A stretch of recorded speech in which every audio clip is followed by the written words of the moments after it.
Shout out to the green tea team. Hope everyone's doing good. If you can hear, if the audio and visual check, let me know. Let me know if we are live and you can hear this. I will check. I will check now. We in New Zealand. There we go. Looking good. Use the live. Feel free to use the live chat feature. Got some very good information. Good, not good. If you can hear. Okay, we're looking good. We're looking good. Today, on this evening's edition of the live stream, we're going to be looking at spotting the net zero scam. On my thumbnail, I have Saruman, Sauron, and the ERUC. How do we spot things that are in alignment that are trying to bring in a communist new world order, one world government, behind the Vatican, behind the United Nations, the World Economic Forum, and the WHO? Because pretty much, if someone co-signs with the net zero man-made climate change scam, they want you to own nothing and be happy, to live in austerity, to protect the planet, while the elites, the unelites, have their high-flying society, and the rest of us are subdued to save the planet. We're in different. Their alignment is not with that of the free living men, the sovereign men, because, and I've covered it a lot over the years. Part of net zero, moving to zero carbon emissions by 2050, is reducing our private vehicle usage by 50 to 60% by 2030. It's 2025, we're in the back half of 2025, so it's really 5 years until they want us using our vehicles less. So when I see a policy come out in New Zealand by the government saying that all vehicles in the country will be going to an electronic road user charger system. Electronic road by 2027. Okay, I'm like, okay, this is a way where they can monitor your vehicle usage, that they can see what you're doing. And I was just talking to a long haul trucker the other day, and talking about the GPSing and monitoring and the road user charges. They can see how you're driving, where you're driving, if you're on the brake, if you're on the gas, where you're stopping, where you're going, if your road user charges. So a road user charge is, just for those that are not in New Zealand, you buy, it's normally for diesel vehicles and trucks here in New Zealand currently.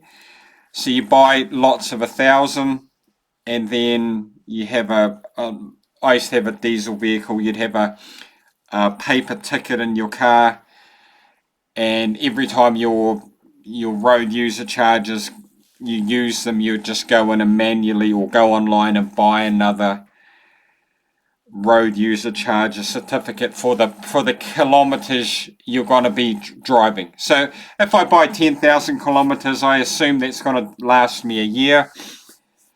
Now we're going to electronic road user charger system, and we know that I'll play this clip of Rosa Corey, because it's Have I even got that here? I thought I got that there. It's going to... Agenda 2030 is United Nations is about inventory and control, monitoring and control, knowing what everyone's doing, and it's all hiding behind the man-made climate change scam. Have a listen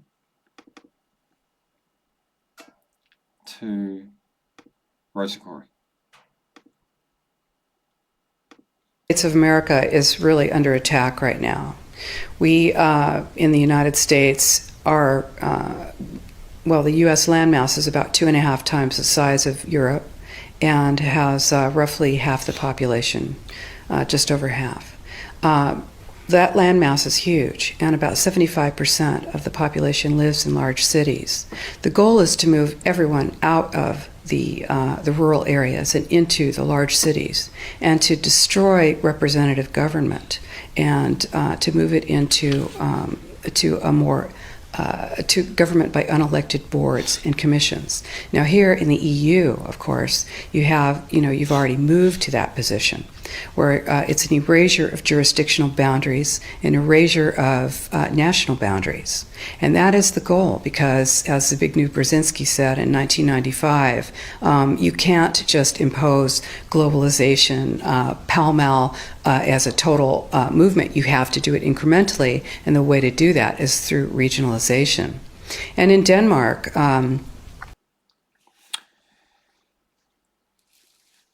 if you ask anyone in media, government, public office, what their position is on net zero and Agenda 2030, that'll tell you if they're with Saruman, with the Orkai, with the subjugation, with the push for global communism, or if they're with the free, sovereign, living men. It's as simple as that. Because this is from the 6th of August 2025 from the government website beehive.gov.nz. Next step.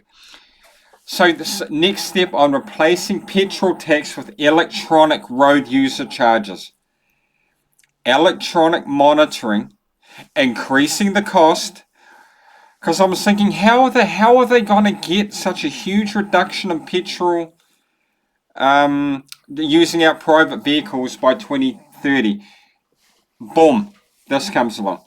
Cabinet has agreed to a series of important legislative changes to enable a transition of New Zealand's 3.5 million light vehicles to paying our roading network through electronic road user charges rather than petrol tax, says Minister Chris Bishop. So currently there's petrol tax in the petrol. Seems to work well. You buy the petrol, so if you're buying the petrol, you're using the petrol, and you're paying tax for the roading. So there's no, but then they'll have to get. They have got a hook which makes it seem quite good. Hit the like and subscribe if you're coming in here. Actually, I'll do my intro. I'll do my intro before we keep going. But you ask someone what their position is on net zero, and it'll show you how, if they're in alignment with the United Nations and the push for global communism. Saruman. Uruguay. Do you know how the orcs first came into being? They were elves once. Taken by the dark powers, tortured and mutilated, a ruined and terrible form of life. And now, perfected, my fighting ERUC. Whom do you serve? Saruman.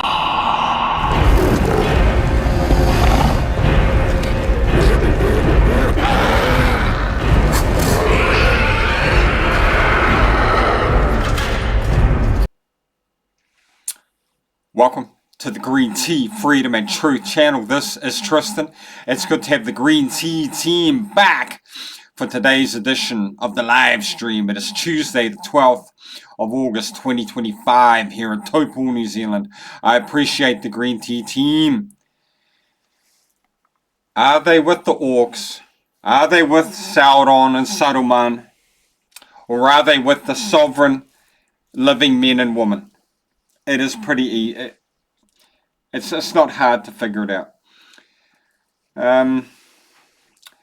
Okay, so they'll sell it. They'll sell the monitoring of your car and the increase in running of your car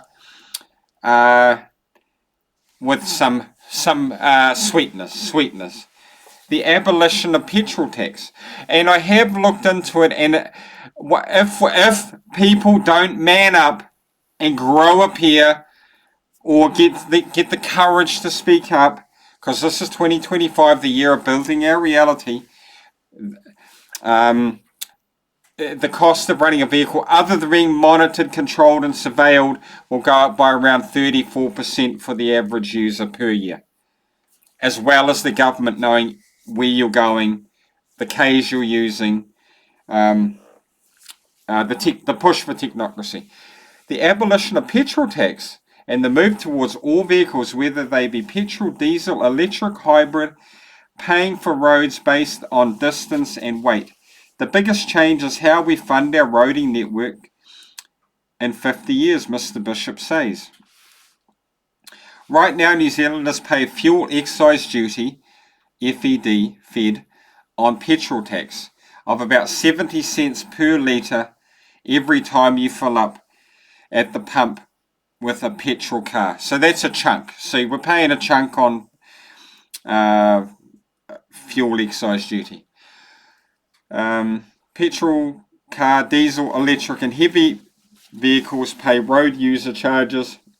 Diesel, electric and heavy vehicles pay road user charges, RUCs, based on distance travelled, as well as the cost of fuel.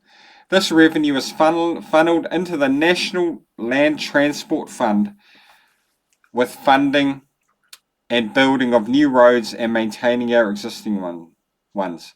For decades, petrol tax has acted as a rough proxy for road use by the relationship between petrol consumption and road usage is fast breaking down. So they're going to spin it as EVs and hybrids use less fuel.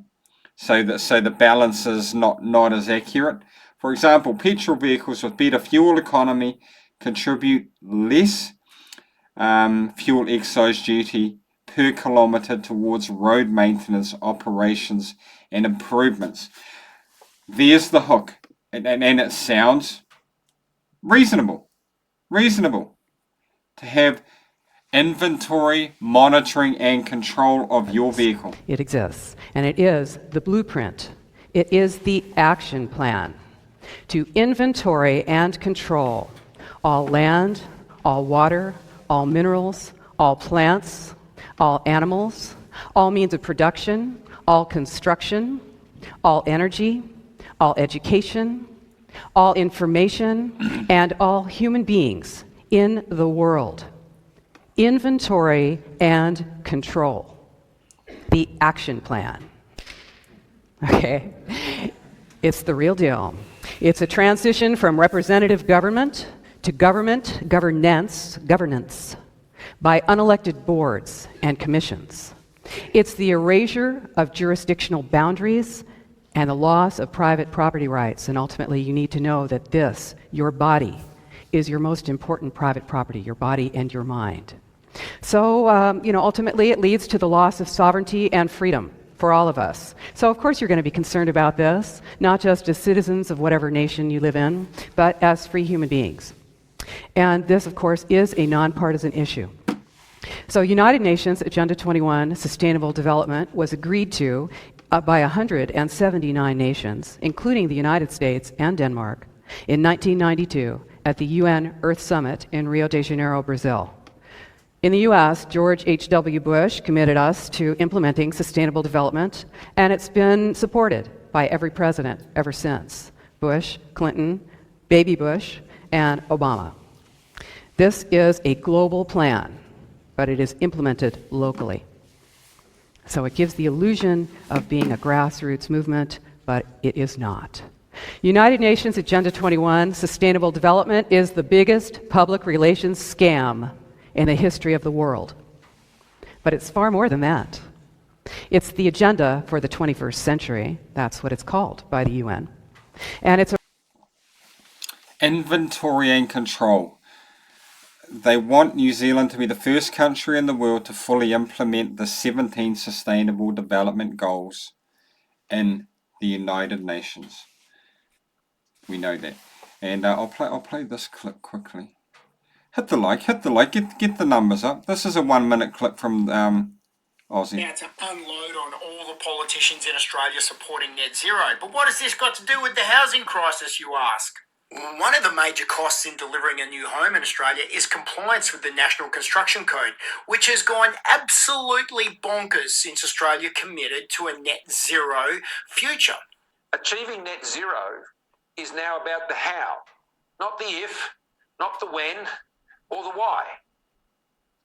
Net zero means that we now have 7-star energy ratings on houses. We must have energy efficient appliances. We must make a house more expensive so that we can meet our net zero obligations. At the same time we've done that, we've imported millions of people. So ever since this arsehat said this, then we can solve the climate challenge. the cost to deliver a new home in Australia has doubled. Every politician in this country that supports net zero needs to be dumped as soon as possible, and I 100% support Advance's campaign to wipe them out. Australia, make your voice heard. The question about why are we doing this? It's just because we have to. Net zero. Net zero. Net zero. Of course, I want to get to net zero as soon as possible. It's really they're in that team. They're in that team. Oh, I work in the building industry. And okay, I'll tell a story. I've been working on getting a subdivision for the last 3 years. It's finally come through. A local company does kit set houses. So every year while I've been waiting, I've been getting like the prices of kit set houses. And then every time they up the, all based on net zero, the insulation, the windows, the company's contacting me, hey, the cost of this kit set is going up and up. You know, the frames have to be bigger, the ratings for the double glazing has to be, it pushes the cost up. The costs up. And good to have people in here watching the video. So I'm trying to look at the big picture. Okay, these things aren't about having drier, healthier homes. Part of it is, but that's what they hide it behind, and then it makes homes more unaffordable. If anyone supports net zero and the push for global communism, that is instantly, I know, I don't, someone has influenced, just like with the JMA stuff, they may not know it, but it's part of a global, it's part of a bigger agenda, and I'm just trying to show the evidence and information that I have uncovered over my years of research.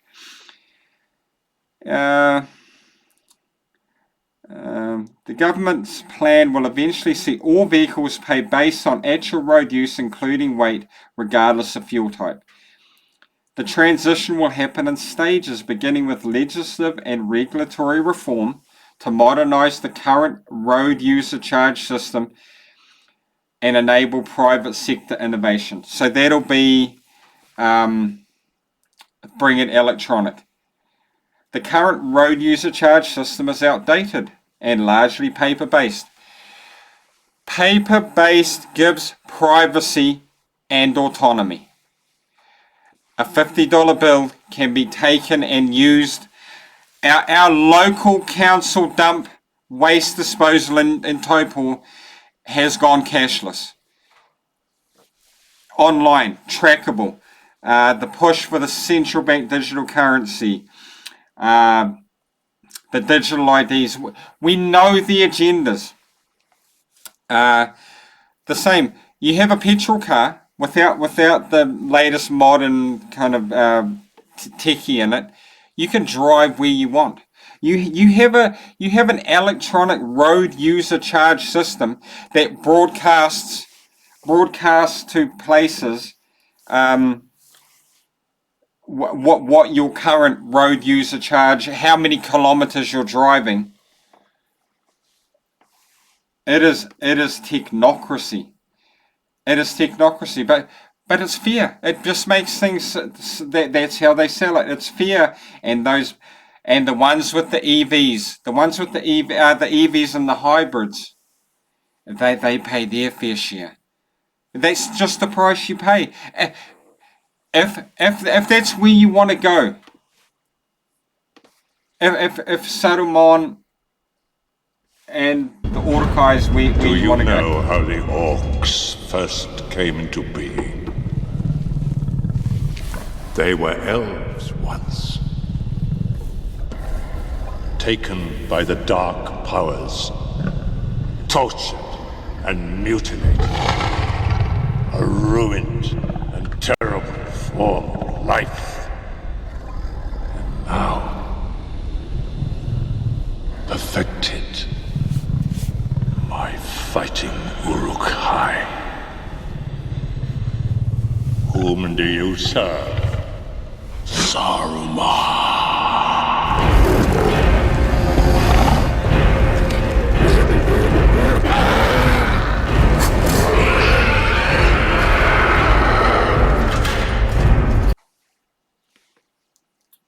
Tristan, what do you think about net zero? I think net zero is part of an anti-God, anti-human United Nations push for global communism, Hunger Games society, and goes against all which is good and noble and just in the free West. Anything that centralizes and takes away the rights of the individual and puts austerity and technocracy onto future generations, I am strongly opposed to. All it takes is an amount of people not to just build our reality. Say we're not having it. Their excuses. If you buy more petrol, you're using your car more, so you're paying more petrol tax. It's already regulating itself. We don't need this. This is, and then you go, okay. What's the position of our current Prime Minister on net zero? He's a right-leaning guy. Surely he won't be into it. Let's have a Christopher Luxon, current New Zealand Prime Minister.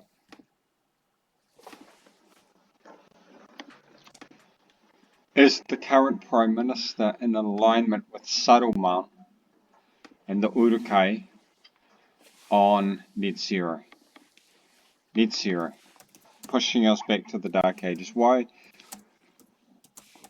Christopher Luxon welcomes the government's net zero fund. Net zero by 2050. Push to the Dark Ages. National Party leader Christopher Luxon, this is from 2023 I believe, says his party welcomes the government's announcement that American multinational investment company will invest $2 billion in a first of its kind climate infrastructure fund. This must be just before he came into power. The Net Zero Fund is aimed at helping New Zealand become one of the first countries in the world to reach 100% renewable energy. Today, while on a visit to a school in Hamilton, Luxon said his party really welcomed that investment. Quote, "It underscores exactly what we have been saying, which is that the world is awash with investment opportunities for companies and funds that actually want to invest in renewable energy. Substandard renewable energy. I think the major challenge we've observed with this government is around consenting. So it's fantastic. The investment is up to being made in New Zealand. We fully support it.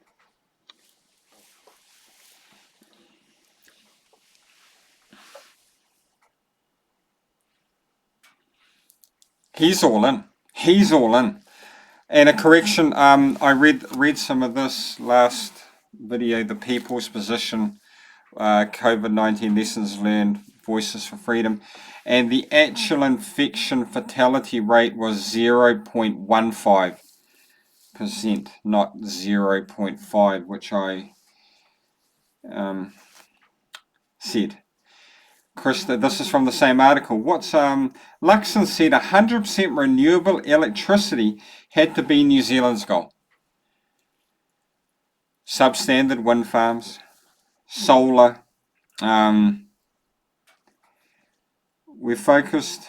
This is from 2023. What we're focused on is making sure we can double the amount of renewable energy in this country.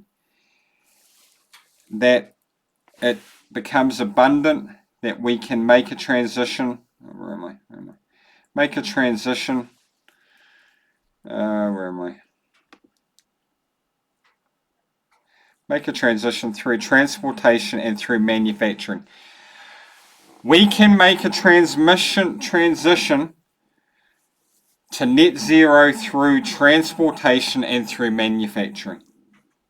That means less driving. The push for EVs and hybrids is a move away from free travel. What we're focusing on is making sure we can. The government and BlackRock will work together on the fund, which a government statement said would accelerate green energy options like solar, wind, green hydrogen, and battery storage fuel on low emissions economy.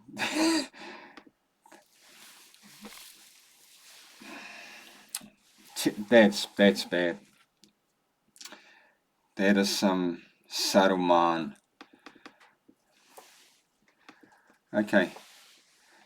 The current, we're not going to shift millions of drivers from a simple system.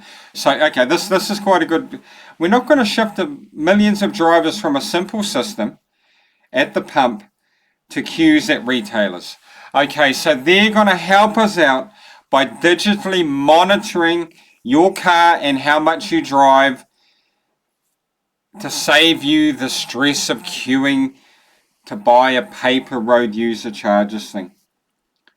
Okay, so instead of expanding a clunky government system, we will reform the rules to allow the market to deliver innovative, user-friendly services for drivers.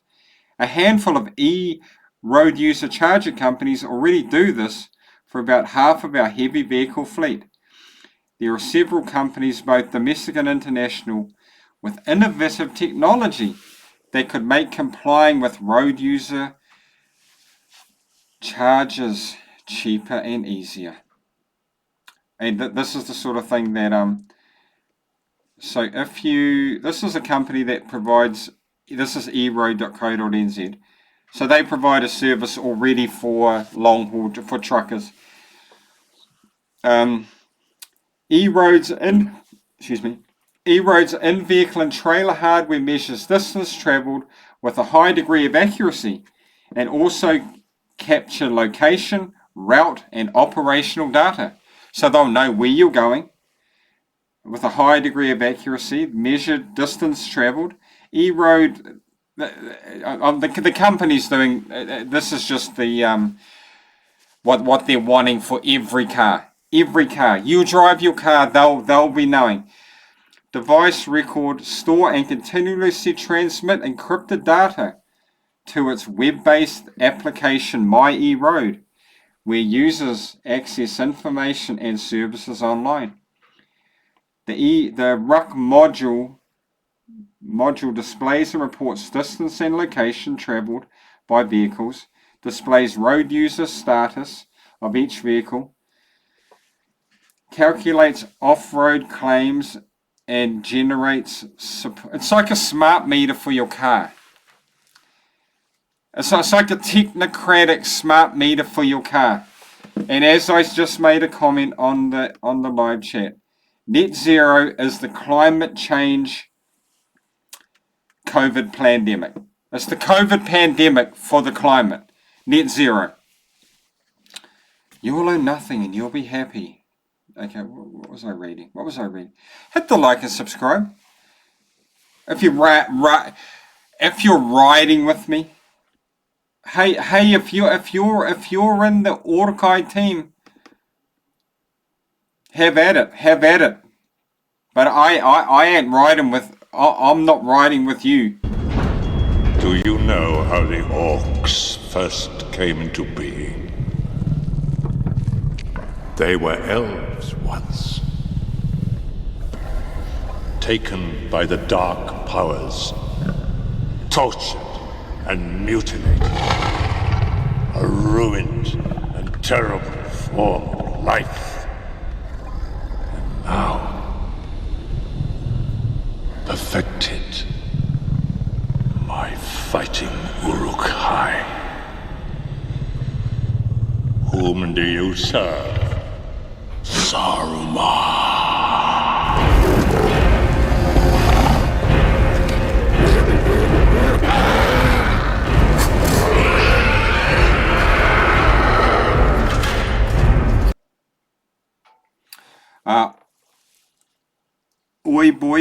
Oi boy, wow. If this is true, then it's the Nationals and it's the National Centre-Right government that's done it. I'm not happy with ruining the economy. It's now playing populist playbook wankery. Well written, oi boy. I hope I'm reading that correctly. Yeah. So they'll sell it with the convenience, remove the requirement to display in road user charges license, allowing for digital records instead. And who's seen the amount of surveillance cameras going up, traffic surveillance, city surveillance? It's getting like all for safety. It's getting like CCP style technocracy around the country. The changes will support a more user-friendly, technology-enabled road user charge. We don't want it. Piss off with the e-road user charge system. Back that truck right out of here. We don't. Just because you say we need it and want it. No. We don't. You can reduce the petrol tax. We know you want us driving our vehicles less. We know it's part of the dark agenda. It's not what the people. We don't need it. We don't want it. Eventually, paying for road user charges should be like paying a power bill online or a Netflix subscription. Simple and easy. I ain't buying. I'm not buying it. I expect to pass legislation in 2026, followed by an updated code of practice for road user charges providers.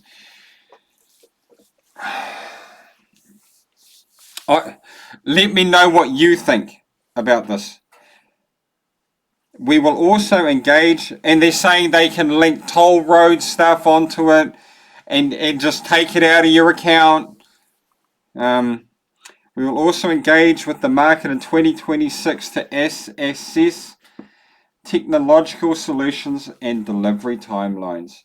In parallel, NZTA and police will upgrade their system to support enforcement in a digital environment. You imagine if the police can monitor your ERUC thing. Just the implications.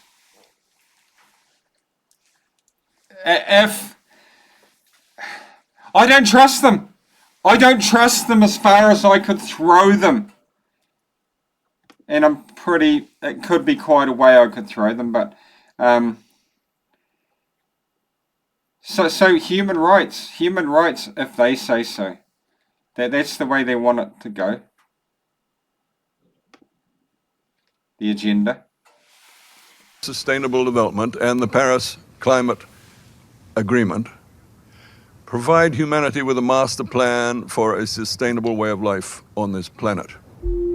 New York City, late September 2024, the setting for the United Nations Summit of the Future, a gathering of member nations to reinforce and accelerate Agenda 2030 and its 17 Sustainable Development Goals, or SDGs.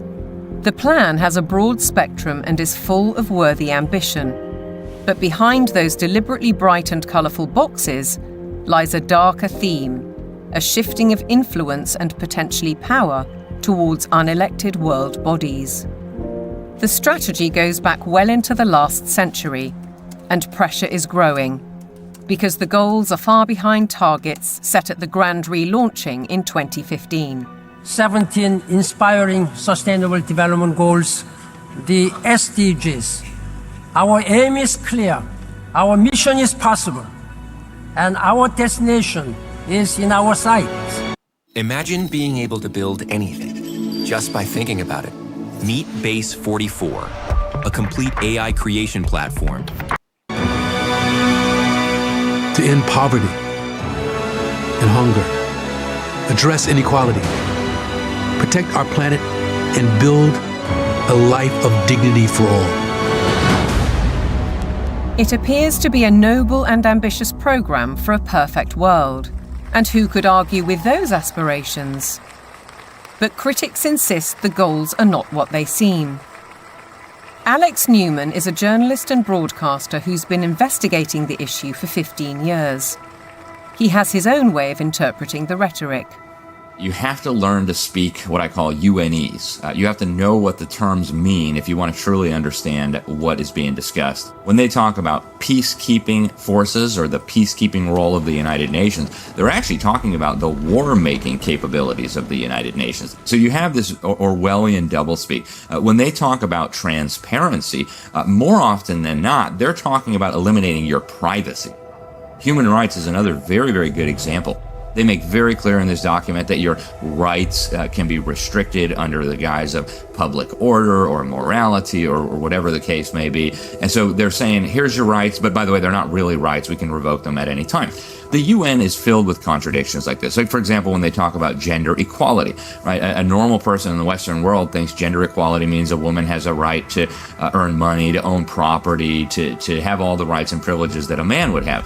When you look at the individuals who lead this movement within the UN, you're talking about radical feminists. You're talking about people who are very interested in dissolving the nuclear family. As you dig into these goals, it's very clear we're dealing with something far more nefarious. Once you look past the marketing slogans, the kind of warm and fuzzy, we're going to end hunger, which again is just window dressing, you realize that this is actually a blank check for totalitarian global control. And not one of the councillors or the mayor has gotten back to me with the letter I sent to them asking why they have made the dump go cashless, who authorised the... nothing. They just think... They don't want pushback. They don't want peaceful non-compliance. They don't want numbers. They don't want numbers. And like we did a recently, a couple of years ago now, we did a petition to request that Taupo District Council TDC cease fluoridation to the drinking water, and we got pages of wet ink signatures. Like I've got 100 or so. Like there's from a few people there. Lots of people got them. We haven't presented them, but the council goes, oh, it's not enough people want fluoride out of the water, not enough this and that. I'm like, so we need for they need to know that people don't want it. Hey, we want to see the people driving the gay Teslas and the hybrids to pay some money for their shitty cars. But hey, I'm not stepping into their trap to see the Tesla drivers and the hybrid drivers pay and the economical car drivers pay a bit more on road user charges. No, I'm happy. I'm not happy, but I think the current system is quite okay. And they said 3.5 million cars it affects, and they've said there's 350,000 hybrids and something that are not paying their fair share. Hey, they might not pay their fair share initially, but as the batteries crap out, it'll all and all their depreciation, it'll all work out. We know the EV and the hybrid train has pretty much died a death, or dying a death, because 2025, the year of building our reality. They are the few, we are the many. Good, we've got a few people in here. Watching not enough people watching the stream. Any more comments?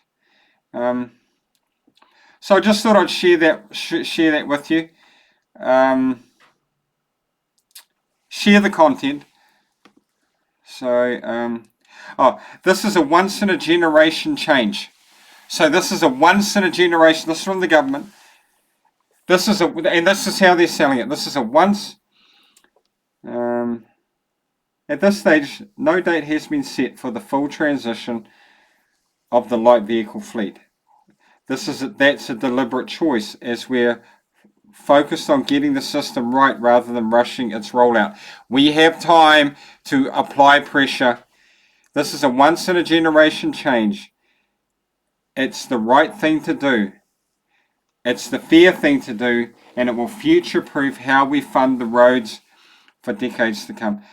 And I'll read this bit here. I was reading on net. This is net zero. This is netzero.org.nz.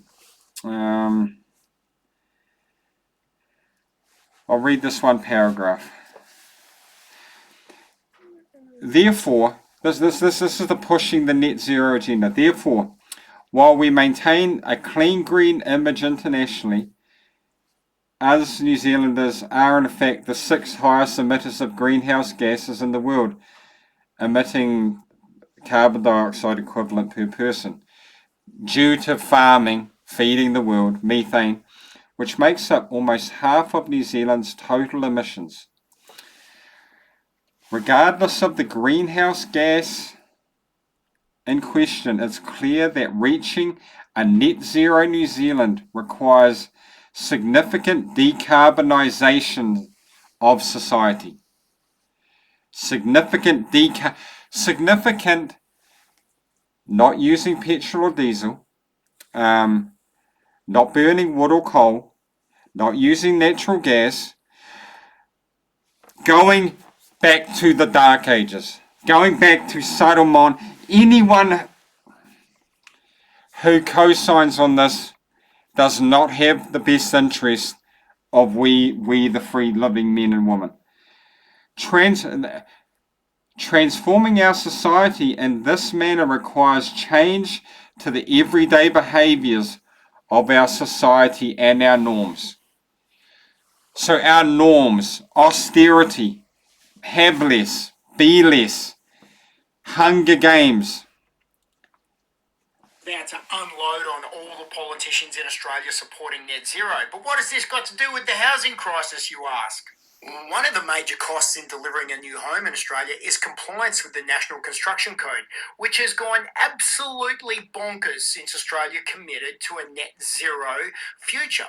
Achieving net zero is now about the how, not the if, not the when, or the why.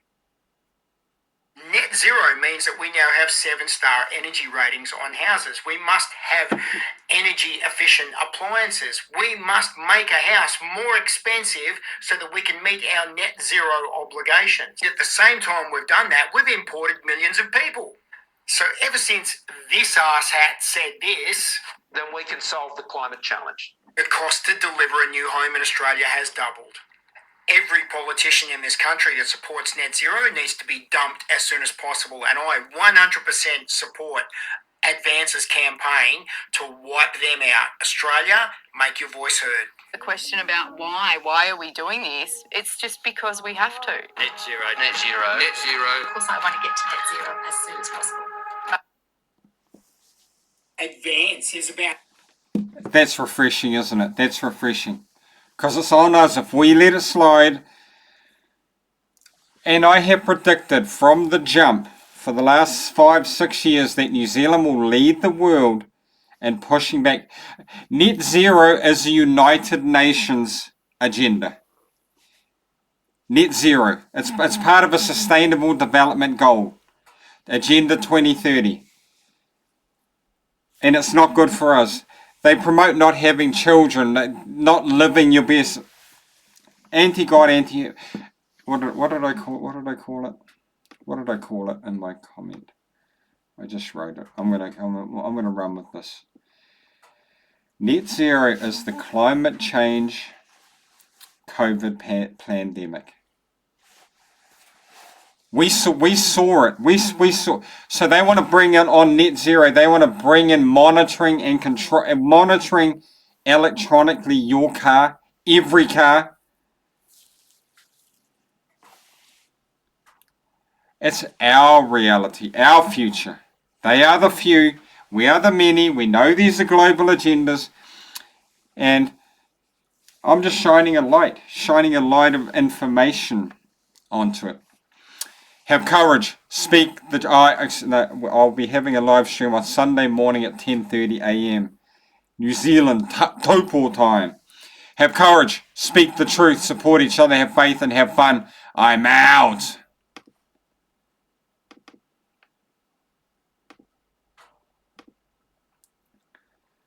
Saruman.